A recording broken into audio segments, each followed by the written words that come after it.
Hello everyone, you are here with another recording for Torah Mikra. This week we are in Parashat Vayeshev. Parashat Vayeshev actually begins the story cycle of Yosef. It's very interesting that really the Tanakh, the Torah in Genesis and Bereshit really has story cycles for Avraham, where Yitzchak is actually placed inside the storylines of Avraham. And he's really presented in some of the mechanism, story mechanism, is to present him as a depiction of Avraham, like an Avraham, 0.2 or something, 0.1. I'm not even sure how that works actually. Not a computer person. And the interesting thing here is that Yaakov has his own cycle of stories, and then Yosef, though Yosef has aspects which imitate Yaakov, going into exile, being in servitude, because Yaakov was technically in servitude, and then coming to be who he is. There are differences, actually some massive differences, and therefore Yosef is actually presented as a separate story by itself, where obviously Yaakov is entwined in the story because he's still alive, but he becomes secondary, and the text kind of jumps from one place to the other, with focusing on Yosef and then focusing on Yaakov. But the story of Yaakov kind of folds into the whole situation with Yosef. So Yaakov becomes secondary because everything that happens with Yaakov is like a reaction to the situation with Yosef. So the moment Yosef is born, it's interesting to point out that that's really the point when he decides to get up and go back home. There's a really nice midrash that says that the reason he did this is because now that he has Yosef, he has the strength. And Yosef becomes a very important character here, because Yosef, you have to remember, is one of the main brothers.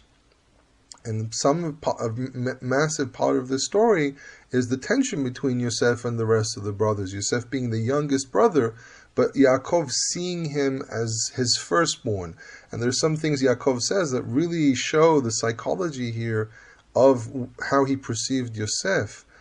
And what's very interesting here is that you can somewhat, I'm very careful with this, I actually just finished recording something about Midrashim, but I actually might redo it. So I'm not sure if this would be the same recording that I did.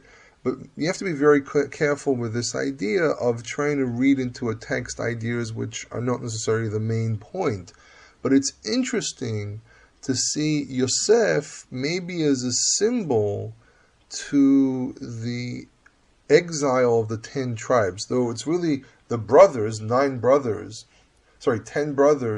versus Yosef, because Binyamin is a non-issue in this entire discussion. But to see that and see Yosef as a symbol as the one that gets exiled and goes to a foreign land, but then emerges as a very strong person, and the brothers admire him. But I think part of the idea here as well, if we still take that line, is that the story is trying to tell us, knock it off with the fighting. I think that the tension between the different tribes carried on after this, and I think that this gives us not only an origin story of this tension to present how silly this tension is, but also it's telling us the tension exists. So there's some historical insight here in the way the story is being presented. There was something I forgot to talk about last week that I want to bring up here at the moment, which still relates to the whole relationship of Yosef, Yaakov, Rachel, Binyamin, is where was Rachel buried? And the story goes in Vayishlach is that she died on the way to Efrat. And a lot of people today recognize the tomb of Rachel as the one near Bethlehem. Now, Bethlehem, which means the house of food, it translates house of bread, but lechem really in the northwest Semitic languages can also represent food. So this was a food bank of some sort, and there actually are fields that are adjacent to the area of Bethlehem, the historical Bethlehem as well. So this could have been the Bethlehem being the breadbasket of Jerusalem, because Jerusalem really didn't have many fields around it. It's a mountainous area, and there's really not much place to actually produce or create any produce except for maybe some olives and grapes. But really, the breadbasket was probably Bethlehem. That's probably why it was named Bethlehem. However, it says that she died bederech Ephrata. She died on the way to Ephrat, not at Ephrat. And putting a tomb not too far away from the historical Bethlehem doesn't prove that this is. It makes it too simple. She died. It says she dies bederech Ephrata. She doesn't die at Ephrata. There's another way of describing if they were that close to Ephrata, which is another name to Bethlehem, it would have been Be'efrat or Al-Efrat or something, a preposition that would create immediacy to Bethlehem. So I'm very doubtful that that's actually the tomb of Rachel, and there even are some archaeologists that claim this, and historians that claim this was probably the tomb of Arichleus, which was someone from the Second Temple period.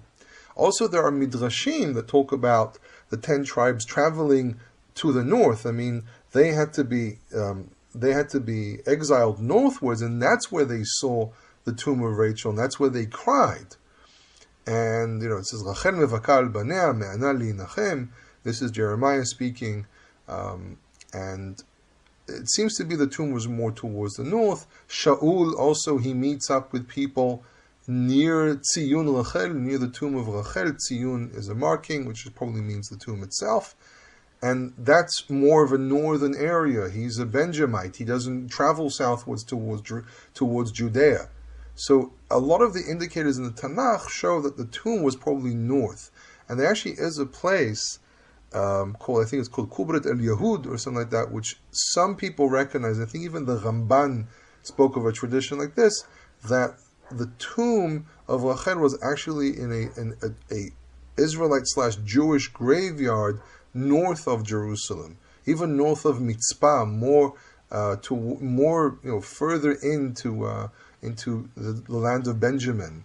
So I'm very doubtful if the tomb of Rachel today is really the original tomb, and this is why I actually am kind of against, or I'm against the idea of going to tombs in general. But the whole thing of using patriarchal and matriarchal sites of tombs as a place of worship and so on reminds me of a lot of things that I think are a problem. Though the concept of the tomb of our ancestors and respecting tombs of ancestors was something that is mentioned. Nehemiah, for example, says that Eretz Kivrot Avotai, when he speaks to the king, he says the land of the tombs of my ancestors. And he might have been using that language to indicate something more for the Persians, that they had important people, they had massive tombs and important tombs. But I think there was also a point here regarding Israelite culture, where respecting your ancestors and taking care of their bodies when they die, it was still something that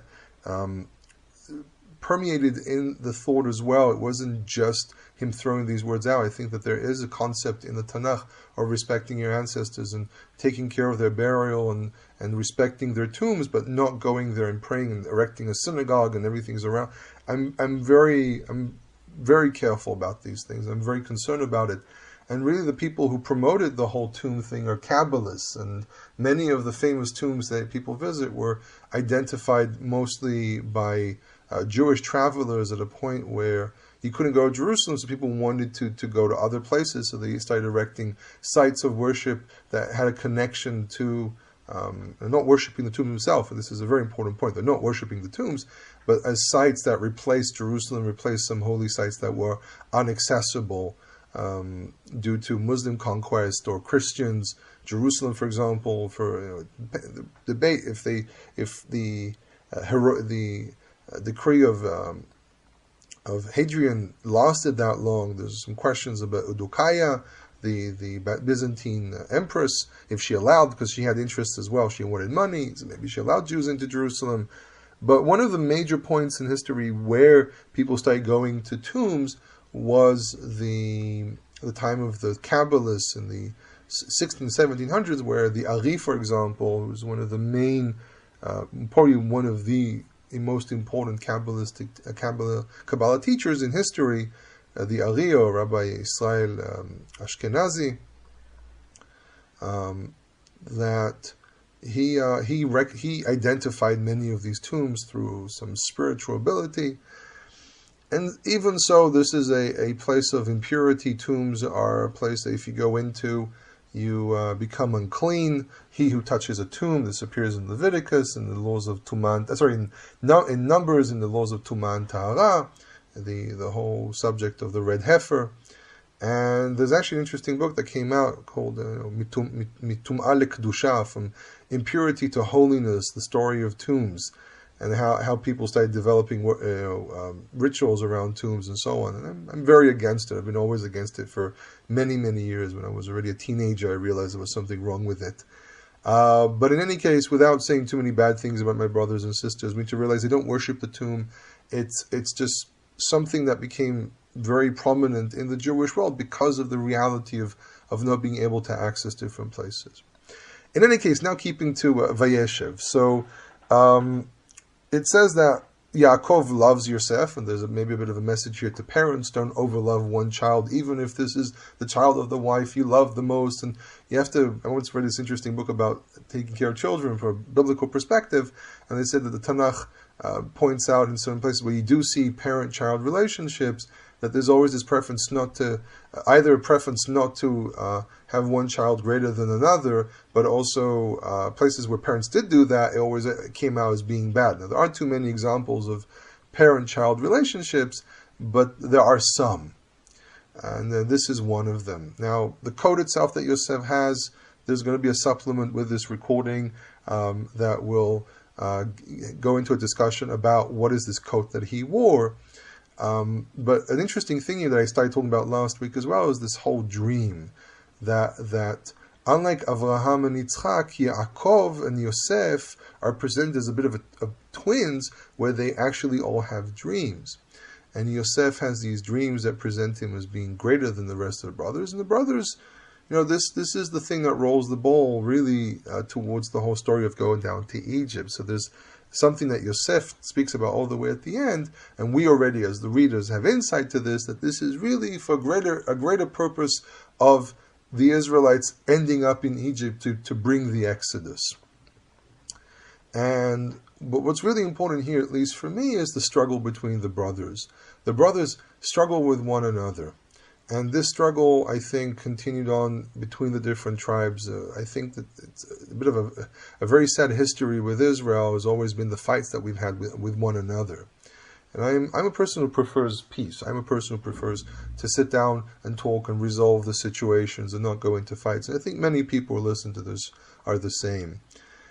And I think there's a message here that Moses, wanted to convey to the brothers, to the tribes, that we are brothers and we are in covenant, and we should not fight with one another, because first of all it harms us as a group, and it also does not bring glory to the Almighty that we are fighting with one another. How can we claim that we represent the God that created order in the universe, the God that represents justice but also goodness and kindness, when we fight with one another, that we struggle with one another, that it reaches to a point where there's almost bloodshed? Yosef is almost killed by his brothers if it wasn't for the fact that one of the brothers realized, hey, we're doing something wrong here. And he steps up and says, no, let his blood not be on our hands. His intent was something different, but he had to use trickery here to get the brothers off of the back of Yosef. And they say, this is verse 20 of chapter 37. They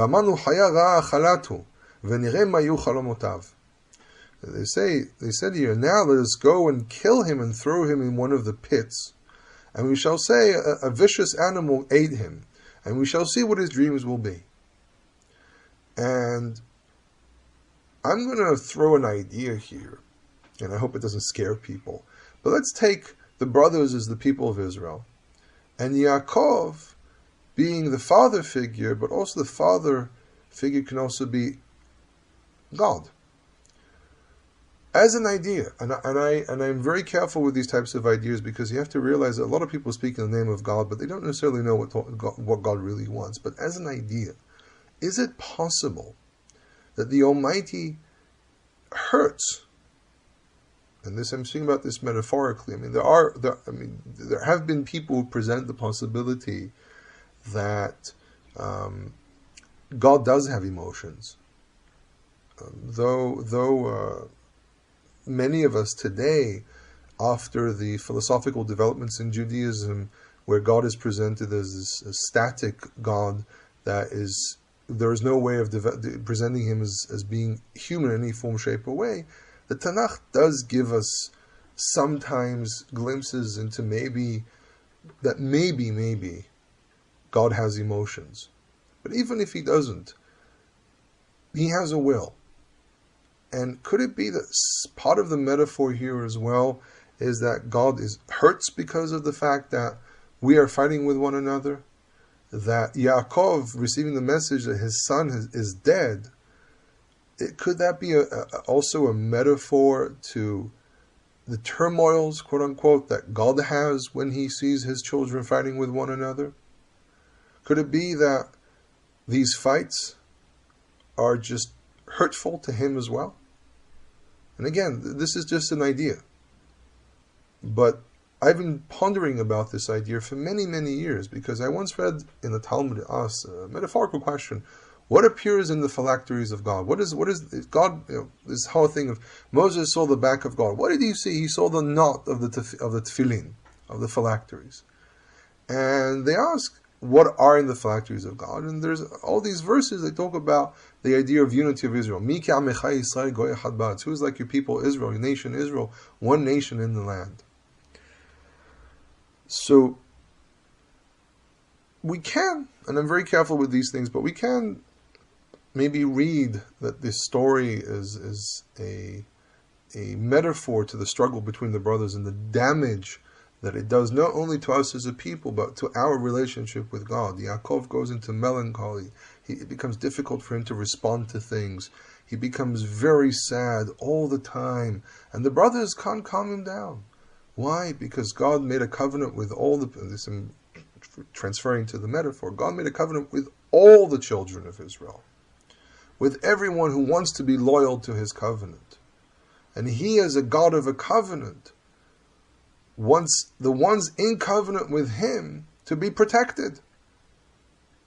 But he also wants us to deal with one another as mature human beings. I once mentioned this, that there are some interpreters that say that the story of Adam and Eve is not really that sad, because Adam and Eve were sent out with clothing. There was a hope there. Well, it's thrown out. So there was a hope there, hoping that mankind will mature from this experience of being on this earth. And I think one of the problems that we have as human beings is that we're not mature. We're not maturing here properly, and we're fighting with one another all the time. So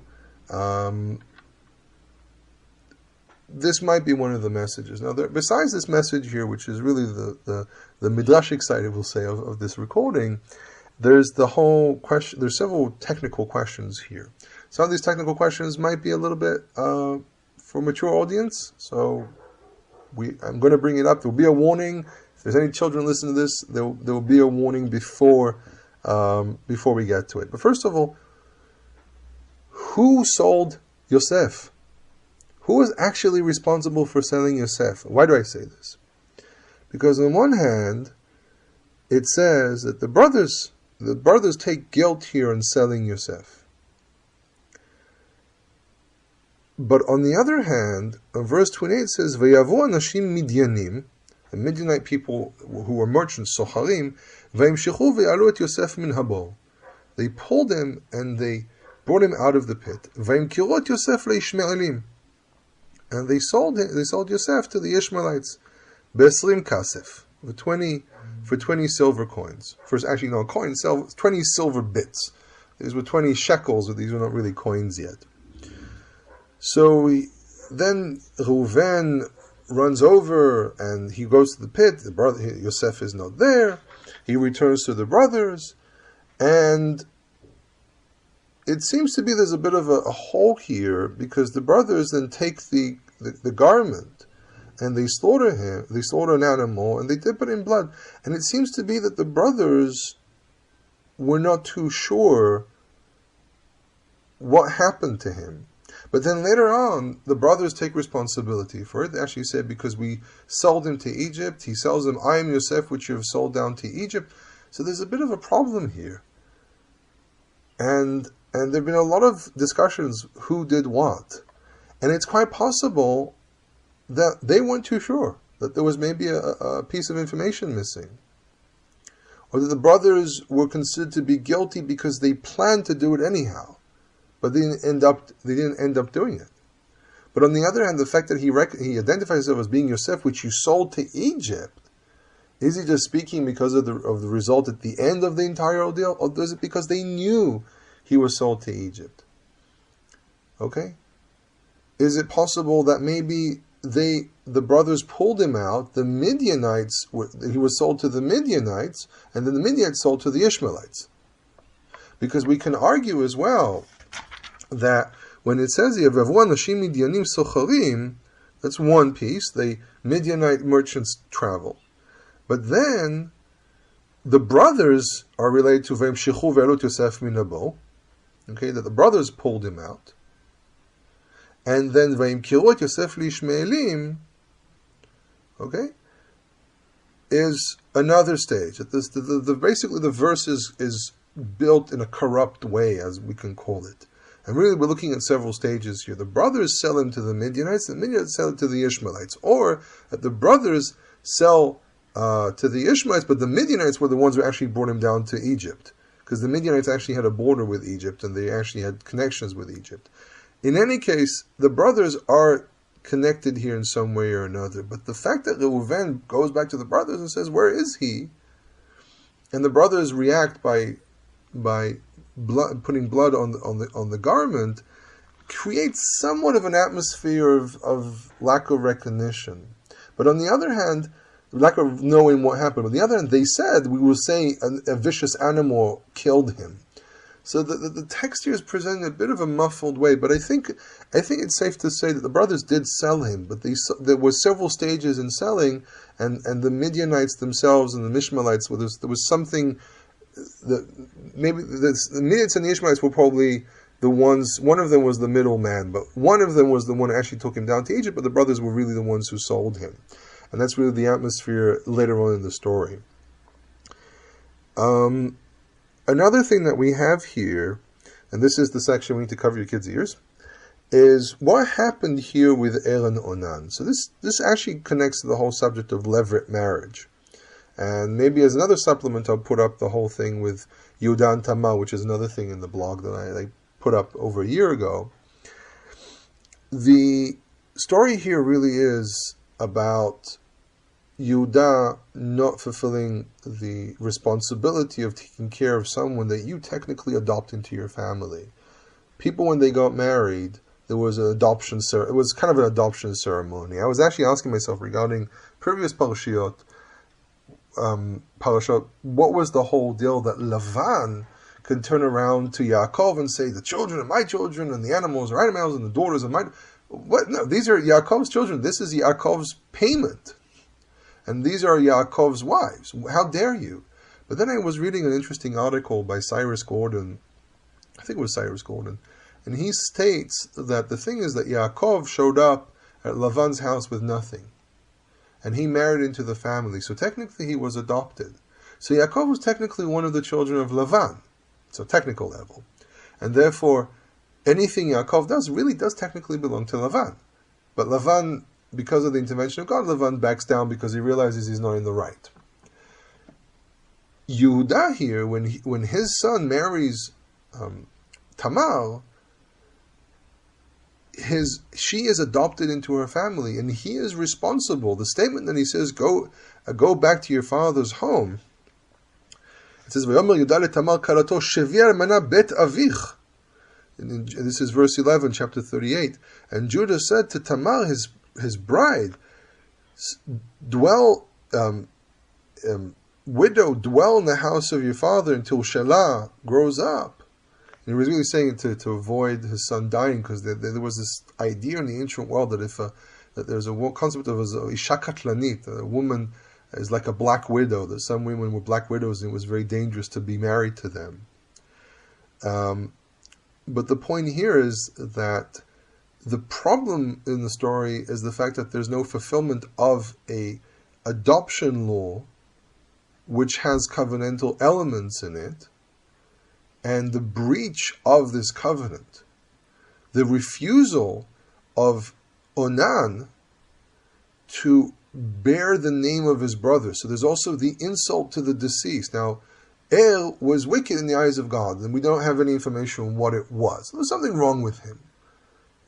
He might have been a violent person, a problematic person, which goes into the whole subject of, Yehuda did something wicked and therefore his son learned from that. People who believe in predestined family destinies and so on, this is a Greek idea, not in the Tanakh whatsoever. There are people who try to say that there could be a family curse, and the Tanakh doesn't believe in any of this. But Yehuda is being punished here because he was one of the brothers, and Yehuda being also Judah, being the other element that struggled with Yosef. Probably at one point became the main character struggling with Yosef, with Yosef.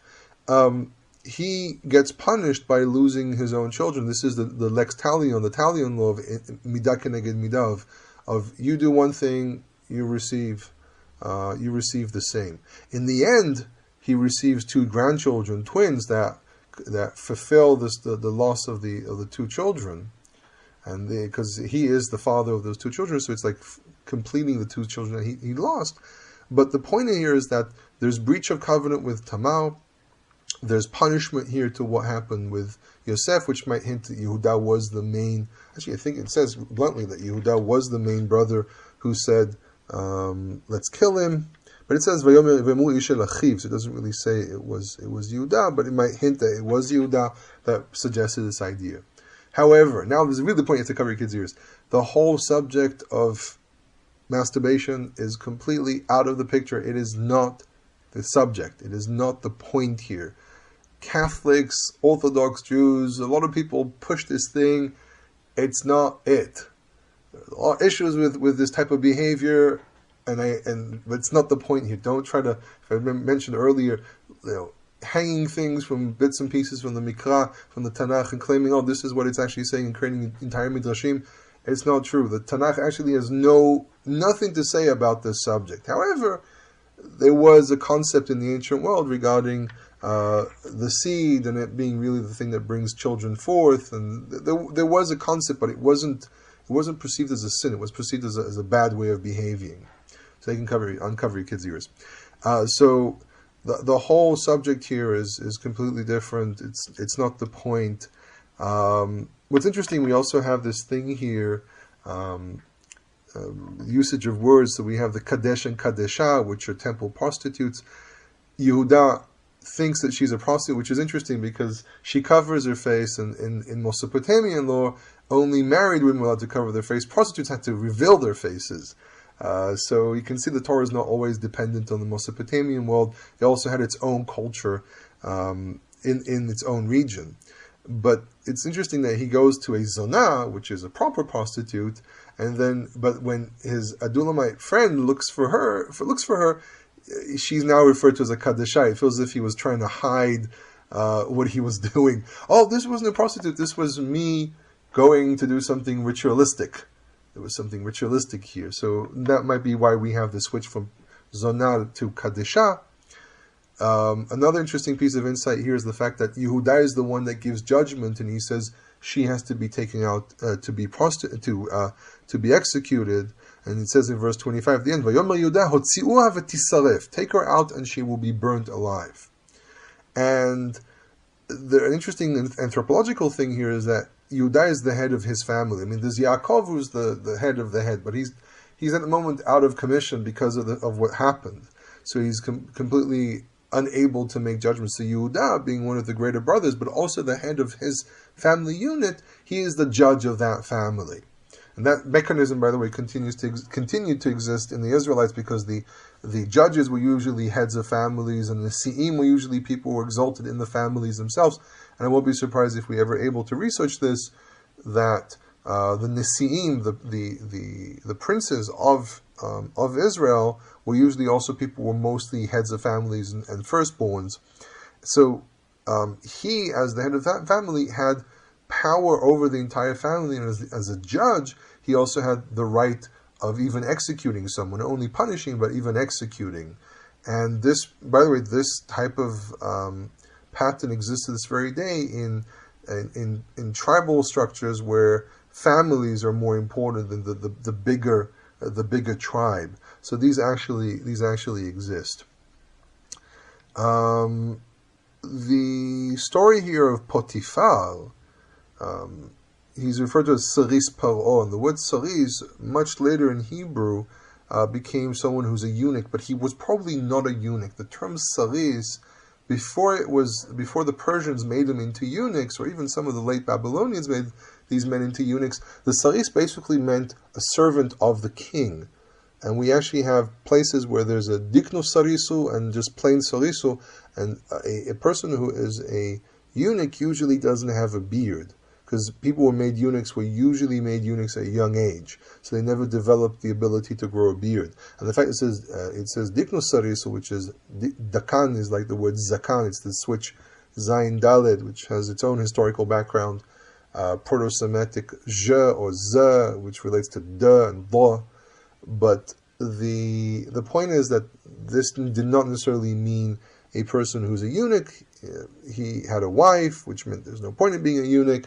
It might have been also a political marriage, but the point is that this was not a eunuch. He was probably a regular man, and he served. And we actually don't know much about making people in the eunuch. I mean, there probably was. I personally don't know much about making people eunuchs in Egypt. I know about Mesopotamia because that was my main focus. I will recommend, when you actually read the story here, is to watch slowly how Potiphar's wife presents things. And she's good looking and so forth. But the way after this attempt rape by his wife on Joseph, she calls out and she says, "Oh, he brought a Hebrew man to make fun of us, and he came to me to lay with me, and I called out with a great voice." And then she carries on this whole thing, and then when her husband shows up, she says to him, "Your Hebrew servant, which you brought to us to make fun of me." And the tzachek, and also some people relate it to the tzachek not just being fun, but also something sexual. And he says, when I raised my voice, she actually omits here certain pieces of information here. She actually what was it? Came to me to call out to me to lay with me. This is verse 14. And then she calls him not an ish ivri, but an eved ivri. And this is a slight change. She's trying to, because she was talking to her servants, she can't say a slave because they themselves are probably slaves. So she avoids that word with them. When she says a Hebrew man, but when she speaks with her husband, she emphasizes he's a slave, therefore has no rights. And so her husband actually responds here with anger, but he probably knows who Yosef is.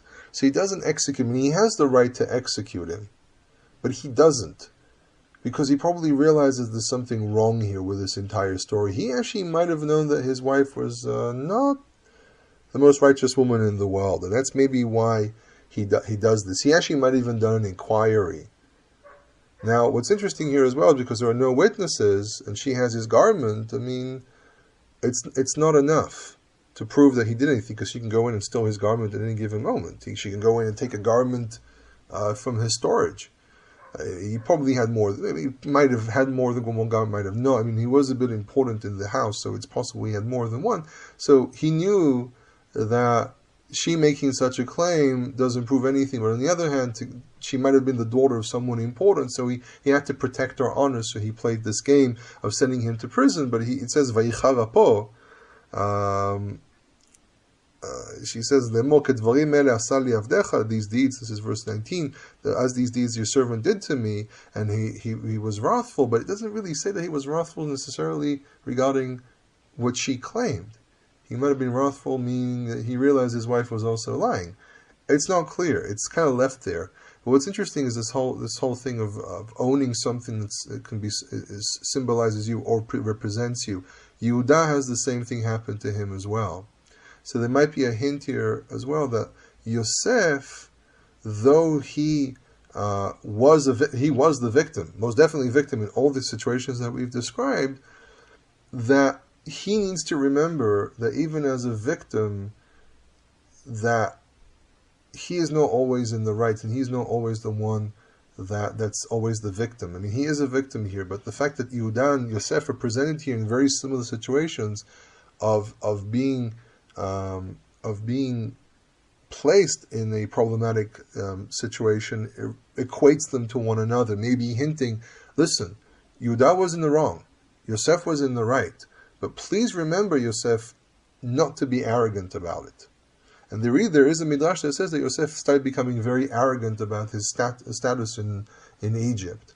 So again, we have this possible hinting here of the situations. And really, Yehuda is presented in the more problematic light.